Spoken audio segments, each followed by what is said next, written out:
A woman named Sandra is sitting at her kitchen table in Cincinnati, Ohio, on a Friday morning, drinking her coffee and scrolling through her phone the way she does every morning before work. She opens her banking app, not because anything is wrong, just habit, and starts scrolling through the last few weeks of transactions. Credit card payment, grocery delivery, streaming subscription, electric bill. And then she stops. There's a charge she doesn't recognize from 3 weeks ago. $47. She stares at it for a moment, trying to place it, then scrolls further back. Another charge from 2 months earlier. $62. Same unfamiliar name. She puts down her coffee, opens a new browser tab, and starts searching for a phone number to call and find out what these charges are. And then she remembers something she read somewhere, a few months ago, that she didn't think much about at the time. The agency that used to investigate exactly this kind of thing, the one that would take her complaint, investigate the company, and in many cases actually get her money back, that agency is gone. Not underfunded. Not reorganized. Gone. What Sandra is experiencing in that kitchen in Cincinnati is not a unique moment. It is happening in living rooms and apartments and offices across the United States right now, in August 2026, at a scale that most Americans don't yet fully understand. Because the Consumer Financial Protection Bureau, the federal agency created specifically to stand between ordinary Americans and the financial industry's worst impulses, has been effectively dismantled. Its website showed "page not found" earlier this year. Its social media accounts were deleted. Its employees were ordered to stop nearly all of their work. And just 6 days ago, on August 17, 2026, the CFPB quietly removed the consumer complaint narratives from its public database, the real stories, submitted by real people, describing exactly how banks, credit card companies, debt collectors, and lenders had taken money from them illegally. Senator Elizabeth Warren called it exactly what it was, burying the evidence of corporate abuses against American consumers, in plain sight, with almost no public reaction. To understand why this matters more than most people realize, you have to understand what the CFPB actually did, not in the abstract language of regulatory policy, but in the specific, concrete, financial reality of ordinary American life. Since its creation in 2010, in the aftermath of the 2008 financial crisis that wiped out millions of jobs and nearly 4 million homes, the CFPB had returned over $21 billion directly to American consumers. Not in the form of regulatory fines that disappeared into government coffers. Directly, to the people who had been overcharged, misled, defrauded, or illegally billed. It had handled 5.6 million individual consumer complaints. It had forced Navy Federal Credit Union to pay $95 million for illegal surprise overdraft fees charged to sailors and military families. It had cracked down on credit reporting agencies that were destroying people's credit scores with errors they refused to correct. It had gone after predatory student loan servicers, illegal debt collectors, and mortgage lenders who were rushing families toward foreclosure using documentation that didn't hold up to scrutiny. It was, in the most literal sense, the only federal agency whose entire purpose was to make sure that when a financial company broke the rules, someone with the legal authority to do something about it actually did. And now here is the part that requires you to sit with something genuinely uncomfortable. The CFPB was not shut down because it failed. It was shut down while succeeding. Every enforcement action, every $1 billion returned to consumers, every company forced to pay a penalty, each of those represented a financial loss to the institutions being regulated. And those institutions, the banks, the credit card companies, the debt collectors, the predatory lenders, they spent years, and enormous amounts of money, working to eliminate the agency that was holding them accountable. When the political environment finally aligned in their favor, the move was swift. Elon Musk posted "CFPB RIP" on social media. Russell Vought, appointed as acting director, ordered employees to stop nearly all supervision and examination activity. The funding mechanism was challenged in court. And the agency that had, for 15 years, been the single most effective tool available to ordinary Americans against financial industry abuse, was quietly, efficiently, and legally dismantled. But here is where this story stops being about one agency and starts being about something that should change how you think about every financial product you use. Because the CFPB's existence had a deterrent effect that went far beyond the cases it actually prosecuted. When a financial company knows that an agency with real investigative power and real enforcement authority is watching, when it knows that consumer complaints are being tracked, patterns are being identified, and penalties are real, it behaves differently than it does when no one is watching. The rules don't change when the regulator disappears. The behavior does.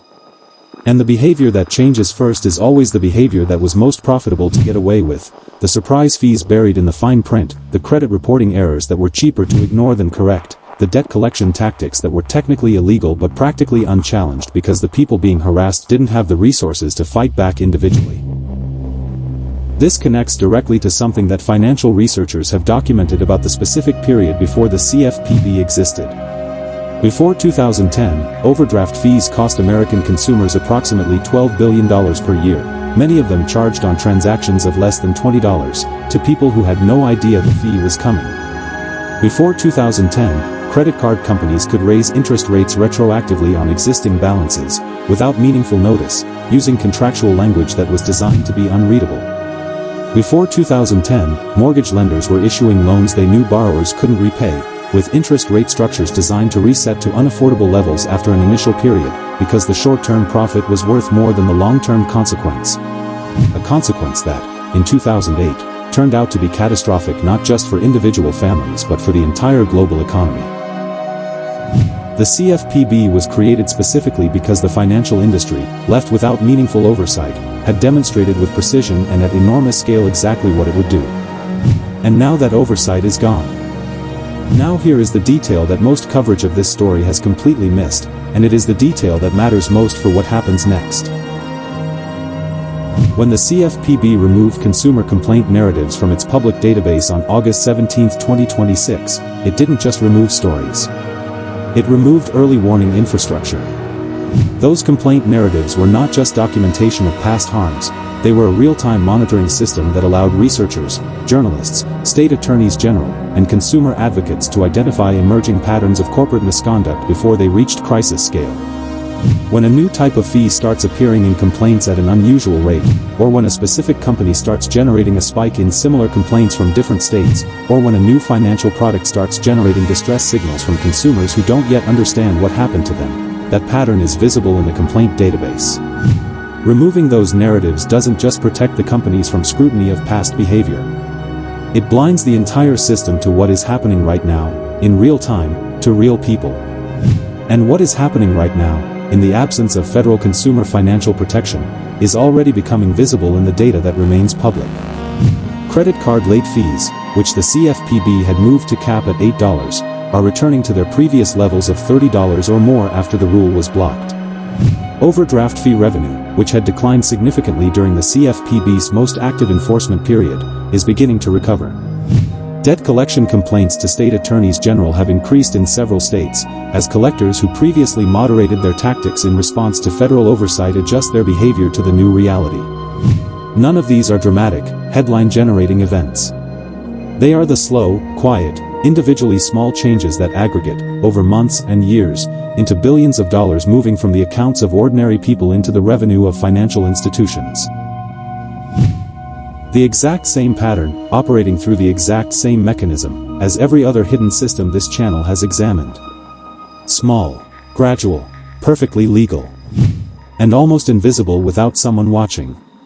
There is one more layer to this story that goes beyond the financial consequences and into something that is harder to quantify but may matter more in the long run. The CFPB's complaint database was public. Anyone could search it. Journalists used it to identify stories. Researchers used it to document systemic problems.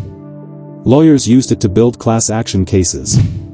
State regulators used it to identify companies operating across state lines in ways that individual states couldn't easily track. It was, in the most literal sense, a transparency mechanism, a window into how the financial industry was actually treating people, maintained by a government agency and available to everyone. Removing that window doesn't make the behavior it revealed stop happening. It makes the behavior invisible. And in financial markets, as in every other system this channel has examined, invisibility is the condition that makes exploitation most profitable and most durable. Sandra in Cincinnati is going to keep scrolling through her bank statement.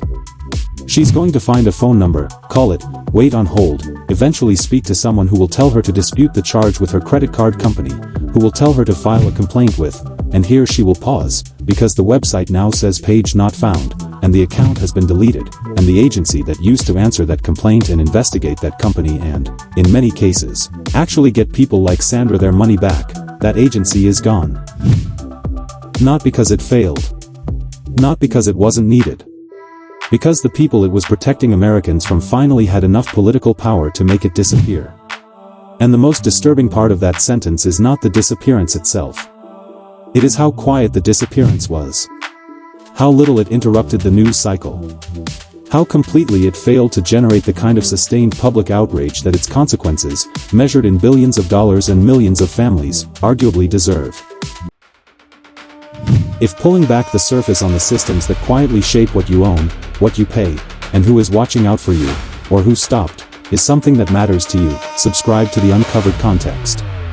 Because what just disappeared was not just one agency. It was the assumption that someone, somewhere, with actual authority, was making sure the rules applied to everyone equally. And assumptions, once broken, are considerably harder to restore than agencies.